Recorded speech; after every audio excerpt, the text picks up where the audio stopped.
아침 6시 알람 소리에 눈을 떴습니다. 몇 년째 같은 시간에 일어나는 습관은 퇴직 후에도 쉽게 바뀌지 않더군요. 창문 너머로 들어오는 햇살이 방 안을 비추는데 그 빛 속에 먼지가 떠다니는 게 보였습니다. 오래된 원룸의 작은 창문으로 들어오는 빛이었지만 그래도 이 작은 공간이 제 삶의 전부였습니다. 이름은 박성호, 올해 68세입니다. 중소형 마트에서 25년간 근무하다 3년 전 퇴직했습니다. 작년까지만 해도 아르바이트로 근근히 살았는데 요즘은 그마저도 자리를 구하기 힘들어졌습니다. 냉장고를 열어보니 김치 한 통과 반찬 몇 개가 전부입니다. 평생 아껴 살았지만 지금은 내일 먹을 것을 걱정해야 하는 상황이 되었습니다. 5시간 후 은행에 방문했습니다. 통장 잔고를 확인하는 손이 떨렸습니다. 잔액 32만 8천 원입니다. 마지막 남은 퇴직금 찾아 쓰는 날입니다.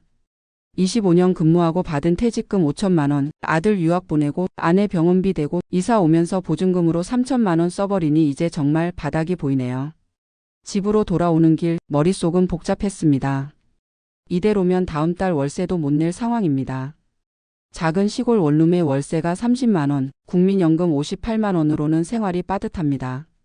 현관문을 열고 들어서니 적막한 집 안이 저를 맞이했습니다. 아내가 떠난 지 5년, 그녀의 웃음소리가 그리운 날들입니다. 아들은 미국에 가서 자기 가정을 꾸리느라 연락도 뜸한데 그래도 잘 살고 있다니 다행입니다. 식탁에 앉아 통장을 바라보며 한숨을 내쉬었습니다. 평생 남들처럼 열심히 살았는데 막상 노후가 이렇게 될 줄은 몰랐습니다. 젊을 때는 당연히 자식 뒷바라지가 우선이라고 생각했고 나중에 아이가 성공하면 효도해 주겠지 생각했습니다. 그런데 현실은 달랐습니다. 아들은 미국에서 자기 가정 꾸리기도 바쁜데 어떻게 놓친 내 생활비까지 챙기겠습니까? 전화 한 통 오면 그것으로 감사한 일입니다. 창밖을 바라보니 저녁 노을이 지고 있었습니다. 문득 어릴 적 기억이 떠올랐습니다. 7살 때였습니다. 제 위로 형이 한 명 있었는데 지금으로 치면 희귀난치병이었던 것 같습니다. 학교에서 돌아오면 부모님은 늘 일하러 나가 계셨고 저는 자연스레 형을 돌보는 역할을 맡게 되었습니다. 밥도 먹여주고 책도 읽어주고 가끔 업고 마당을 한 바퀴 돌기도 했습니다. 12살의 어린 나이에 형의 손발이 되어 주었습니다. 형은 제가 15살 되던 해에 세상을 떠났습니다. 장례식 날 형이 사용하던 휠체어를 바라보며 울었던 기억이 납니다. 그때는 몰랐습니다. 그 경험이 제 인생에서 가장 값진 시간이 될 줄은요. 핸드폰이 울렸습니다. 오랜 친구 민수의 전화였습니다. 성호야, 잘 지내냐? 그럭저럭 살지, 너는? 나야 뭐 늙어가는 중이지. 근데 이번에 복지관에서 무료로 요양보호사 교육한다는데 우리같이 나이 든 사람도 할 수 있대. 취업 연계도 해준다는데 같이 한번 들어볼래? 처음에는 웃음이 나왔습니다. 남자가 그것도 68배 노인네가 무슨 요양보호사냐 싶었죠. 하지만 민수의 말은 계속되었습니다. 일자리 구하기 힘들잖아. 이거라도 배워두면 용돈 벌이라도 되지 않겠나. 남자 요양보호사는 수요가 있대. 힘쓰는 일에는 남자가 필요하거든.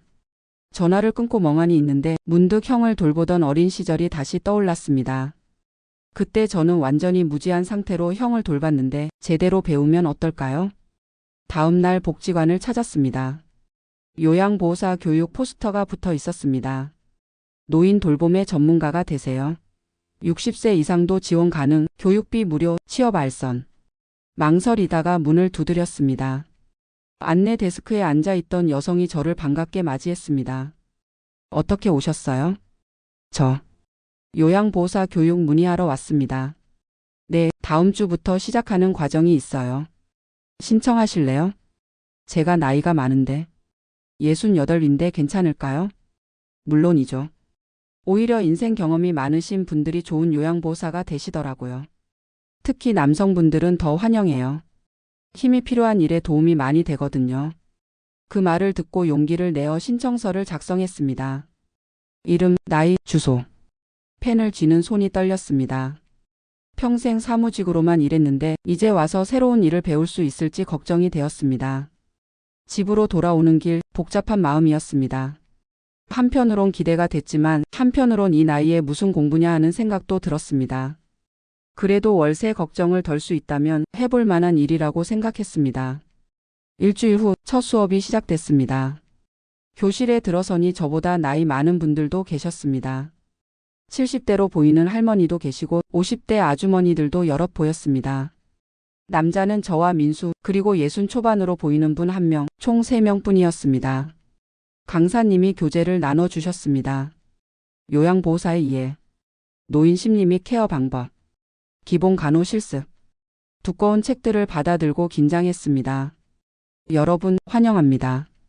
요양보호사는 단순한 직업이 아닙니다. 누군가의 존엄한 노후를 책임지는 소중한 사명입니다. 강사님의 말씀이 가슴에 와닿았습니다. 누군가의 노후를 책임진다. 제 노후는 제가 책임져야 하는데 그것조차 못하는 상황에서 남의 노후를 책임진다니 아이러니하다는 생각이 들었습니다. 첫 수업은 이론 수업이었습니다. 노인의 신체적, 심리적 특성에 대해 배웠습니다. 노화가 가져오는 변화들, 치매와 같은 질환에 의해 노인 심리학 기초 등을 배웠습니다. 수업을 들으며 문득 아내 생각이 났습니다. 말년에 암으로 고생할 때 제가 이런 지식이 있었더라면 더 잘 돌봐드렸을 텐데 하는 아쉬움이 들었습니다. 한 달간의 이론 수업이 끝나고 실습 과정이 시작됐습니다. 실습용 인형으로 체위 변경하는 법, 목욕시키는 법, 식사 보조하는 법 등을 배웠습니다. 처음에는 어색했지만 점차 손에 익어갔습니다. 민수는 가끔 투덜거렸습니다. 야, 우리가 이 나이에 이런 걸 배울 줄 누가 알았겠냐? 그 말에 웃음이 나왔습니다. 정말 누가 알았을까요? 68배 나이에 요양보호사 공부를 할 줄은. 이론과 실습을 합쳐 2달 반의 교육과정이 끝났습니다. 시험을 치르고 자격증을 취득하는 날 가슴이 뭉클했습니다. 평생 마트에서만 일하다가 새로운 자격증을 따다니 뿌듯한 마음이 들었습니다. 복지관에서 약속한 대로 취업 연계가 진행됐습니다. 동네에 있는 소규모 요양원에 면접을 보러 갔습니다. 요양원 원장님은 저를 반갑게 맞이했습니다. 박성호 씨, 이력서 보니까 대형마트에서 오래 근무하셨네요. 네, 25년 정도 했습니다. 좋습니다. 책임감이 있으실 것 같아요. 남자 요양보호사가 필요한 상황이라 잘 됐네요. 월요일부터 출근할 수 있으신가요? 그렇게 새로운 직장이 생겼습니다. 급여는 월 105만 원, 시간제 근무였습니다. 아침 8시부터 오후 1시까지 주 5일 근무. 국민연금 58만 원에 이 급여가 더해지니 월세 내고도 생활할 수 있는 금액이 되었습니다. 첫 출근 날 긴장된 마음으로 요양원에 도착했습니다. 10명 정도의 어르신들이 계셨고 대부분 여성분들이었습니다. 저와 같은 남자 요양보호사는 1명 더 있었는데 그분은 60대 초반으로 보였습니다. 원장님이 저를 어르신들께 소개했습니다. 어르신들, 오늘부터 함께 하실 박성호 선생님이에요. 잘 부탁드립니다. 어르신들이 저를 바라보셨습니다. 제가 모시게 될 분들인데 어떤 분들은 저보다 나이가 많지만 어떤 분들은 오히려 저보다 어려 보이기도 했습니다. 하지만 모두 도움이 필요한 상황이셨지요. 첫 업무는 아침 식사 보조였습니다. 치매가 있으신 할머니 한 분을 담당하게 되었는데 식사를 거부하셨습니다. 할머니, 아침 식사하셔야 해요. 싫어, 난 이미 먹었어. 아직 안 드셨어요. 조금만 드시면 어떨까요? 그럼 너도 먹어. 혼자 먹기 싫어. 당혹스러웠습니다. 교육에서 이런 상황을 배웠지만 실제로 맞닥뜨리니 난감했습니다. 결국 저도 한 숟가락 먹는 척하며 할머니를 설득했고 다행히 몇 숟가락 드시게 할 수 있었습니다. 점심시간 다른 요양보호사 선생님들과 식사를 했습니다. 대부분 저보다 젊은 분들이었습니다. 박 선생님, 첫날 어떠세요?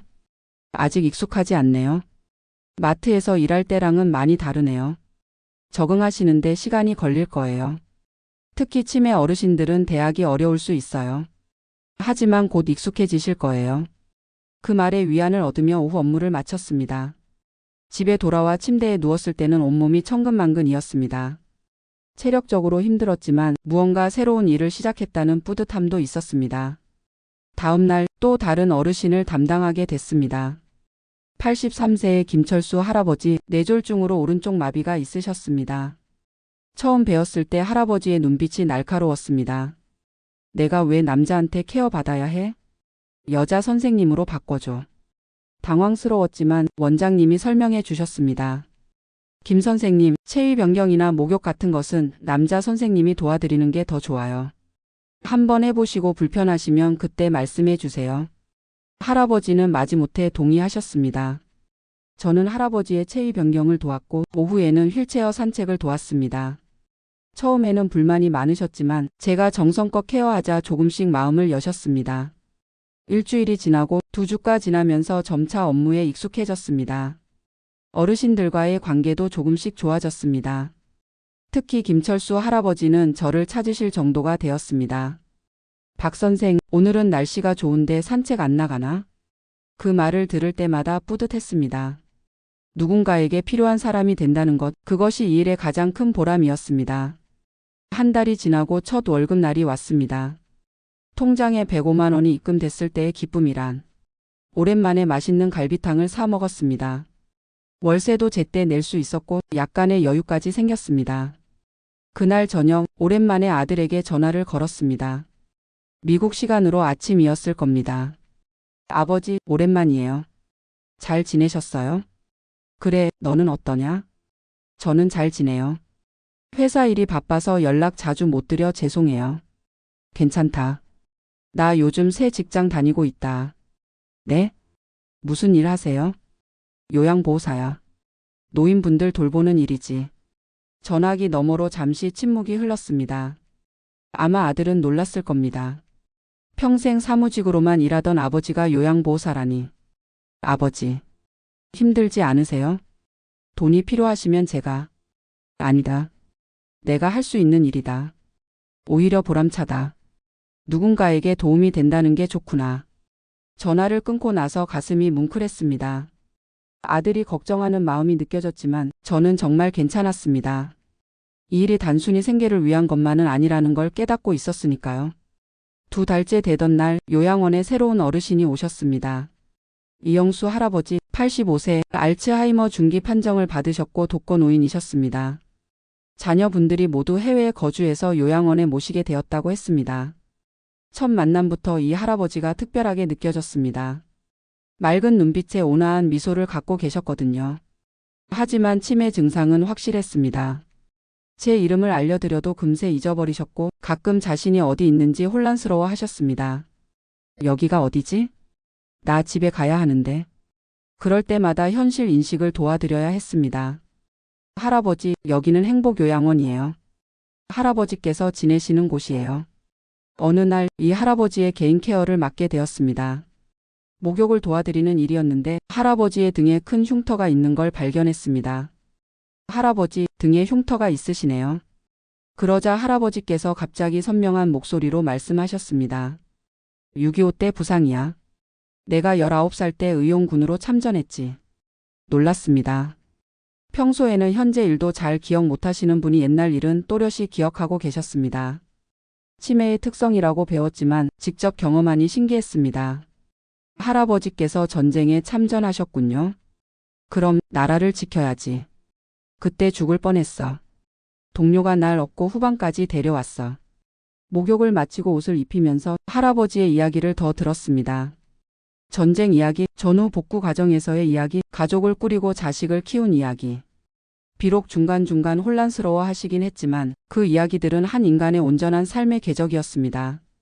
저와 비슷한 시대를 살아온 분이지만 전혀 다른 인생을 사신 분이었습니다. 그날 이후로 이영수 할아버지와 특별한 유대감이 생겼습니다. 할아버지는 저를 볼 때마다 반가워하셨고 가끔은 저를 옛 전우로 착각하기도 하셨습니다. 김상사, 자네 언제 왔나? 오늘은 어디로 행군하지? 그럴 때면 저는 부드럽게 현실을 알려드리되 할아버지의 존엄성을 해치지 않도록 조심했습니다. 할아버지, 저는 박성호 요양보호사예요. 오늘은 행군 대신 산책 어떠세요? 3달째 되던 날 이영수 할아버지의 상태가 급격히 나빠졌습니다. 갑자기 열이 오르고 의식이 흐려지셨습니다. 구급차로 병원에 모셨고 폐렴 진단을 받으셨습니다. 병원에서 할아버지를 간호하는 동안 해외에 있는 할아버지의 아들이 한국에 왔습니다. 50대 중반으로 보이는 그분은 할아버지의 병실에 들어서자마자 눈물을 보였습니다. 아버지. 이영수 할아버지는 아들을 보고도 알아보지 못하셨습니다. 치매가 더 진행된 탓이겠지요. 아들은 의사와 상담 후 저에게 다가왔습니다. 요양보호사 선생님이시죠? 아버지를 잘 돌봐주셔서 감사합니다. 제가 해야 할 일을 했을 뿐입니다. 할아버지는 참 좋은 분이세요. 아버지가 선생님을 많이 의지하신다고 들었어요. 치매가 시작되고 대부분의 사람들을 알아보지 못하는데 선생님은 기억하신다고요. 그 말을 듣고 가슴이 따뜻해졌습니다. 누군가에게 그렇게 중요한 존재가 된다는 것, 그것이 이 일의 가장 큰 보람이었습니다. 일주일 후 이영수 할아버지는 병원에서 요양원으로 돌아오셨습니다. 많이 쇠약해지셨지만 다행히 생명에는 지장이 없으셨습니다. 할아버지의 아들은 일주일간 한국에 머물다 다시 미국으로 돌아갔습니다. 떠나기 전 저에게 연락처를 남기며 부탁하셨습니다. 아버지를 잘 부탁드립니다. 멀리 있어 자주 뵙지 못해 죄송한 마음뿐입니다. 그 말을 들으며 문득 제 아들 생각이 났습니다. 저 역시 아들에게 그런 존재가 아닐까요? 돌봄이 필요한, 하지만 멀리 있어 돌볼 수 없는 아버지. 이영수 할아버지는 회복되면서 점점 더 저를 의지하셨습니다. 간혹 제 이름을 기억하지 못하셨지만 제 얼굴은 알아보셨습니다. 아, 자네가 왔군. 고맙네. 그 말 한마디가 저를 행복하게 만들었습니다. 누군가에게 필요한 존재라는 것, 그것이 삶의 의미가 아닐까 싶었습니다. 요양보호사 일을 시작한 지 6개월이 지났습니다. 월급도 120만 원으로 올랐고 국민연금과 합하면 이제 여유롭진 않아도 안정적인 생활이 가능해졌습니다. 그러던 어느 날 요양원 원장님이 저를 불렀습니다. 박 선생님, 좋은 제안이 있어요. 개인 방문 요양 일을 해보실 생각 없으세요? 시간당 급여가 더 높아요. 방문 요양이요? 네, 어르신 댁에 직접 방문해서 케어하는 일이에요. 특히 남자 요양보호사를 원하는 분이 계세요. 80대 남성분인데 남자 선생님을 선호하신대요. 고민 끝에 방문 요양을 해보기로 했습니다. 오전에는 요양원에서, 오후에는 방문 요양으로 일하면 수입이 더 늘어날 것 같았습니다. 첫 방문 날 긴장된 마음으로 어르신 댁을 찾았습니다. 조용한 아파트 단지의 구석진 곳 12층 엘리베이터에서 내려 초인종을 눌렀습니다. 누구세요? 방문 요양 온 박성호입니다. 문이 열리고 60쯤 되어 보이는 여성분이 저를 맞이했습니다. 아버님이 기다리고 계세요. 들어오세요. 집 안으로 들어서니 80대 후반으로 보이는 할아버지가 휠체어에 앉아 계셨습니다. 강직한 표정이셨지만 눈빛은 따뜻했습니다. 안녕하세요. 박성호 요양보호사입니다. 어서 오게. 내 이름은 강태식이야. 앉게나. 딸로 보이는 분이 설명해 주셨습니다. 아버지께서 작년에 뇌출혈로 쓰러지셔서 오른쪽이 불편하세요. 제가 돌봐드리다가 제 건강도 안 좋아져서 방문 요양을 신청했어요. 특히 목욕이나 체위 변경 같은 것은 여자인 제가 하기 힘들어서요. 네, 이해합니다. 최선을 다해 돕겠습니다. 그날부터 주 3일 오후 시간에 강태식 할아버지 댁을 방문했습니다. 목욕 도와드리기, 체위 변경, 산책 동행, 때로는 말벗이 되어드리는 일까지. 시간이 지날수록 강태식 할아버지와 가까워졌습니다. 알고 보니 할아버지는 전직 고등학교 교장 선생님이셨습니다. 학생들을 가르치던 이야기, 교직에서의 보람찬 일들, 가끔은 본인의 젊은 시절 이야기도 들려주셨습니다. 자네 나이가 68이라고 했지? 내가 그 나이 때는 아직 교감이었어. 정년까지 7년 남았을 때였지. 하지만 자네는 새로운 일을 시작했군. 대단하네. 할아버지의 말씀에 부끄러웠습니다. 저는 필요에 의해 살기 위해 시작한 일인데 할아버지는 그것을 용기 있는 선택으로 봐주셨으니까요. 별것 아닙니다. 생계를 위해 시작한 일인데요. 아니야, 어떤 이유로 시작했든 새로운 도전은 언제나 용기가 필요한 법이야. 내가 보기엔 자네가 이 일을 잘하고 있어. 소명이 있다고 할까? 소명. 그 말이 가슴에 와닿았습니다. 단순히 돈을 벌기 위해 시작한 일이었지만 어느새 저에게는 의미 있는 일이 되어가고 있었습니다. 방문 요양을 시작하고 2달쯤 지났을 때 특별한 일이 있었습니다. 강태식 할아버지의 85번째 생신이셨습니다. 딸과 사위, 손주들까지 모두 모인 자리였습니다. 놀랍게도 할아버지께서 저도 함께하자고 초대해 주셨습니다. 처음에는 거절하려 했지만 할아버지의 간곡한 부탁에 참석하게 되었습니다. 박 선생이 없으면 내 생일이 썩 즐겁지 않을 것 같아서 말이야. 그 말에 마음이 따뜻해졌습니다. 누군가에게 그런 존재가 된다는 것이 얼마나 특별한 일인지 새삼 느꼈습니다. 생신상에는 정갈한 음식들이 차려져 있었습니다. 갈비찜, 잡채, 떡갈비, 그리고 특별히 할아버지가 좋아하신다는 구수한 청국장이 있었습니다. 오랜만에 이렇게 풍성한 음식을 보니 입에 군침이 돌았습니다. 할아버지의 딸이 저를 가족들에게 소개했습니다. 이분이 아버지를 돌봐주시는 박성호 선생님이세요. 아버지께서 정말 의지하고 계세요. 가족들이 저를 환한 미소로 맞이했습니다. 할아버지의 손자로 보이는 30대 남성이 제게 말을 걸었습니다. 정말 감사합니다. 할아버지께서 선생님 덕분에 많이 좋아지셨다고 들었어요. 제가 해야 할 일을 했을 뿐입니다. 식사 중에 할아버지께서 갑자기 말씀하셨습니다. 자네에게 할 얘기가 있네. 모두의 시선이 할아버지에게 집중됐습니다. 박 선생, 나 이번에 이 집을 팔고 요양원으로 들어가기로 했어. 딸아이가 캐나다로 이민 가게 되었거든. 놀란 표정을 감추지 못했습니다. 그동안 정이 들었는데 이제 못 뵙게 되는 건가 하는 아쉬움이 들었습니다. 그런데 내가 들어갈 요양원이 자네가 일하는 곳이야. 행복요양원. 딸이 알아봤더니 평판이 좋더군. 거기서도 계속 만날 수 있겠네. 그 말을 듣고 안도했습니다. 이별이 아니라 새로운 만남의 형태였던 거죠. 네, 정말 다행입니다. 행복요양원에서도 잘 모시겠습니다. 그날 저녁 생일 케이크를 자르며 할아버지께서 소원을 빌었습니다. 저는 옆에서 할아버지를 지켜보며 행복한 마음이 들었습니다. 누군가의 삶에 작은 빛이 된다는 것, 그것이 이 일의 가장 큰 보람이라고 느꼈습니다. 집으로 돌아오는 길, 문득 제 생일을 언제 마지막으로 축하했는지 생각해 보았습니다. 아내가 돌아가신 후로는 혼자 조용히 보냈던 것 같습니다. 아들은 멀리 있으니 축하해 줄 수도 없었고요. 한 달 후 강태식 할아버지는 약속대로 행복요양원에 입소하셨습니다. 딸은 캐나다 이민을 위해 준비 중이었고 한국에 있는 동안 자주 할아버지를 찾아왔습니다. 할아버지는 요양원에 금방 적응하셨습니다. 저와 이미 친분이 있으셨고 다른 어르신들과도 금방 어울리셨습니다. 특히 이영수 할아버지와 의기투합하셔서 많은 시간을 함께 보내셨습니다. 요양보호사 일을 시작한 지 1년이 되어갈 무렵 저는 완전히 다른 사람이 된 것 같았습니다.